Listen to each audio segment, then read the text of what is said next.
বিসমিল্লাহির রহমানির রহিম। প্রিয় দর্শক, আজকে দেখাচ্ছি এটা হলো গ্রিন হাউস। আপনারা জানেন এবং দেখছেন, তো তবুও আমি একটা ভিডিও করতেছি যে এটা গ্রিন হাউস। এখানে সবজি উৎপাদনও করা যাবে এবং চারা এবং উৎপাদনও করা যাবে। তো এটা হলো ঠিকানা আমাদের দিনাজপুর জেলা নবাবগঞ্জ থানা হায়াতপুর গ্রাম। এটা আমাদের দিনাজপুর জেলায় একটা হচ্ছে, যেমন এটা বিদেশি প্রজেক্ট। দেখুন ফ্যানগুলা কত সুন্দর আর কত বড় ফ্যান। এই যে এগুলো হলো গরম হাওয়া বের করে দিবে, যেমন এটা দিয়ে গরম হাওয়া বের করে দিবে, এই কারণে ফ্যানগুলো লাগানো। এই যে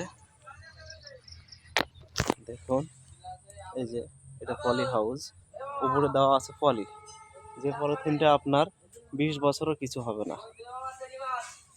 এরকম পলিথিন দেওয়া আছে। আর সব কিছুই অ্যাঙ্গেল, খুবই সুন্দর হয়েছে কাজগুলা। আর এখানে চারা কি কি চারা উৎপাদন হবে আপনাদেরকে পরবর্তী দেখাবো ভিডিওর মাঝে।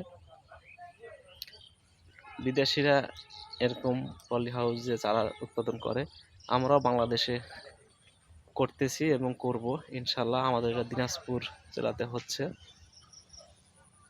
কত সুন্দর হয়েছে। ঠিক আছে, ভালো থাকবেন।